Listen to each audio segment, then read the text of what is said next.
Planning योजना। 6 दिन पहले 8 फरवरी को ही वायरलेस में चलती हुई बातचीत से साफ जाहिर था कि कोई ना कोई हमले की तैयारी चल रही थी। शबीर, आईडी अफजल गुरु की फांसी की सालगिरह अगले दिन थी और इसी वजह से सुरक्षा बल पहले से ही पूरी तरह चौकन्नी थी। वो दिन तो शांति से गुजर गया, लेकिन भारतीय इंटेलिजेंस को क्या पता था कि एक विशाल हमले की तैयारी हो चुकी थी। भाईजान, आज तो उसकी सालगिरह है, धमाका करना वाजिब था। सब्र रखो जनाब। तैयारी काफी दिनों से चल रही थी। 2 दिन पहले 7 फरवरी को जैश-ए-मोहम्मद चीफ अजहर मसूद अल्वी ने यूनाइटेड जिहाद काउंसिल को एक ऑडियो पैगाम भेजा था। हमारे भतीजे तलहा और उस्मान हैदर को हिंदुस्तानियों ने हलाल कर दिया, उसकी मौत का इंतकाम लो। यूजेसी उर्फ मुत्तहिदा जिहाद काउंसिल 1999 में पाकिस्तानी सेना ने कश्मीर में संचालित जिहादी समूहों को एक साथ लाने के लिए बनाया था, जिसकी रहनुमाई आज हिजबुल मुजाहिदीन के सैयद सलाउद्दीन कर रहे हैं। 50 साल के अजहर मसूद की आवाज कमजोर है क्योंकि उनका गुर्दा फेल हो चुका है और वो मौत की कगार पर रावलपिंडी बेस आर्मी अस्पताल में मौजूद हैं, जिस वजह से वो पिछले 6 जिहादी सम्मेलनों की बैठक में भी शिरकत नहीं ले सके। मेरे पास ज्यादा वक्त नहीं है। रशीद, तुम भी मेरे भतीजे हो, वायदा करो मेरे गुजरने से पहले अपने भाइयों की मौत का बदला जरूर लोगे। अब्दुल रशीद गाजी अफगान जंग के तजुर्बाकार और आईईडी में माहिर जेईएम के वरिष्ठ कमांडर, जो कामरान और उमर हाफिज के नामों से भी जाने जाते हैं। हर एक ऑपरेटिव को कई नाम दिए गए ताकि भारतीय इंटेलिजेंस को गुमराह किया जा सके। हथियारों से लैस 21 जैश सदस्यों का दल, जिसमें मौजूद थे 3 आत्मघाती हमलावर, कश्मीर के सांबा में खोदी गई सुरंगों के माध्यम से घुसे। उनमें से मूल आत्मघाती हमलावर आरजू बशीर था, जो बाद में बाहर निकलकर भाग निकला और पुलवामा निवासी आदिल अहमद डार को वहां छोड़ दिया। जैश और एलईटी दोनों इस तरह से आत्मघाती हमलावर चुनते हैं पर्चियों के जरिए। डार जाकिर मूसा समूह में थे, जिसमें अब सिर्फ 4 लोग जिंदा बचे थे, इसीलिए उन्होंने लश्कर का हाथ थामा, जिसमें उसके चचेरे भाई मंजूर डार एक सीनियर अराकीन थे। इधर वो OGW या ओवरग्राउंड वर्कर बने, जिसका काम था भारत में घुसे आतंकवादियों की मदद करना। मुझे रहने के लिए एक महफूज जगह चाहिए और मुझे इन सभी चीजों की जरूरत पड़ेगी। वो पत्थर फेंकने वालों को जमा भी करते थे, जिस जुर्म में भारतीय सुरक्षा पुलिस ने उन्हें 6 बार गिरफ्तार किया, सितंबर 2016 और मार्च 2018 के बीच, लेकिन हर बार उन्हें रिहा कर दिया गया। ये सारे चिल्लर पार्टी हैं, छोड़ दो इन्हें। लेकिन डार को चिल्लर नहीं, किल्लर बनना था। लश्कर के पास हथियार की कमी थी और इससे पहले किसी को फुल टाइम ऑपरेटिव बनाया जाए, उसे एक टास्क दिया जाता था, जाओ पुलिस या सेना को हलाल करो और उनकी बंदूकें छीन लो, तभी तुम लश्कर में शामिल होने के लायक बन सकते हो। दूसरी ओर जगात और ISI की बदौलत से जैश को पैसों की कमी नहीं थी। जब उनका भाई मंजूर मार्च 2018 नेवा में मारा गया तो लश्कर छोड़कर वो सीमा पार पाकिस्तान चला गया और पहुंचा उसी कैंप में जहां जैश के रशीद नए भारतीयों को तबाही में माहिर करने में लगे थे। बहुत खूब जनाब, आपका कोई पुलिस या रिकॉर्ड तो नहीं? पूरी तरह से उसके दिमाग को पिसा के गलत ख्यालात भरकर उसे 21 अन्य जैश सदस्यों के साथ वापस भारत भेजा गया। ये दल के 2 टुकड़े हुए, एक मुद्दसिर खान के नेतृत्व में और दूसरा शहीद बाबा के साथ। जेईएम हैंडलर और आतंकवादियों के बीच संपर्क शायद P2P सॉफ्टवेयर YSMS से होती रही, जिस पर मोबाइल निगरानी नहीं रखी जा सकती। सेल फोन पर एक रेडियो ट्रांसमीटर जोड़ा जाता है, जिसमें कोई सिम कार्ड की भी जरूरत नहीं होती है। YSMS उस मोबाइल को रेडियो में बदलकर अल्ट्रा हाई फ्रीक्वेंसी द्वारा पैगाम को प्राप्त और संचारित करता है। YSMS 2012 से डार्क वेब पर उपलब्ध है और किसी भी साधारण एंड्रॉइड स्मार्टफोन पर उपयोग किया जा सकता है। इस सॉफ्टवेयर में एंड टू एंड इंक्रिप्शन होने के बावजूद आतंकी संगठनों ने उसे और भी बदला ताकि वो सभी निगरानी उपकरणों से बच सकें। गणतंत्र दिवस पर अफजल गुरु की फांसी की सालगिरह से बस 15 दिन पहले दूसरे आत्मघाती हमलावर शब्बीर मारा गया। डार ने उसकी जगह ली।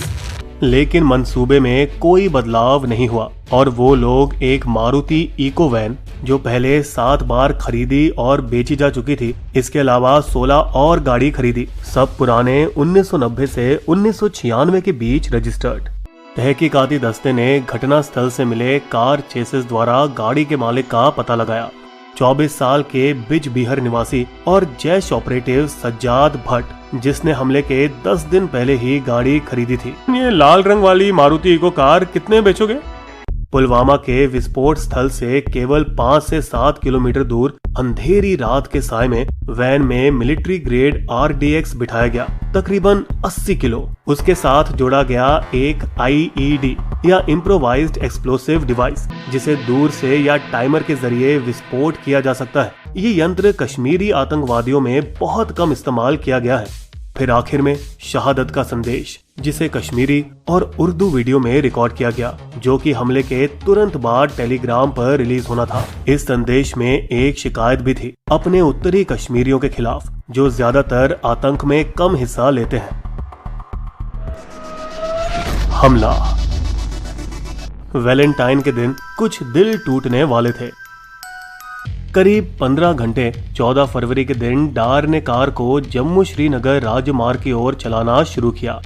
ठीक 12 घंटे पहले 3 बजे CRPF के जवान बसों में सवार हुए, जो जम्मू ट्रांजिट कैंप से श्रीनगर के लिए रवाना होने वाले थे। अहमदनगर के परनेर तालुका के महासोबा जाब गांव का एक 28 साल का जवान बस में सवार हो चुका था, जब अंधेरे में से आवाज आई, ठक्का बेलकर बाहर आ जाओ, तुम्हारी छुट्टी मंजूर हो गई है। अन्य जवानों ने ताली बजाई और उसे बधाई दी। अच्छा चलता हूँ, फिर मिलेंगे। लेकिन यह आखिरी बार था जब उन्होंने अपने सभी साथियों को देखा। 78 बसों के काफिले में 2547 सेना के जवानों ने जम्मू श्रीनगर राजमार्ग पर घुमावदार सफर शुरू किया। गर्मियों के दौरान सैन्य काफिला जम्मू से श्रीनगर और श्रीनगर से जम्मू हर दूसरे दिन 271 किलोमीटर की दूरी तय करता है, जो कि अक्सर खूंखार 271 के नाम से भी जाना जाता है। सर्दियों में ये बर्फबारी और सड़क की स्थिति पर निर्भर करता है, और इस फरवरी में सामान्य 7 रनों की बजाय केवल 3 किए गए थे। पिछला वाला 4 फरवरी के दिन पूरे 10 दिन पहले हुआ था।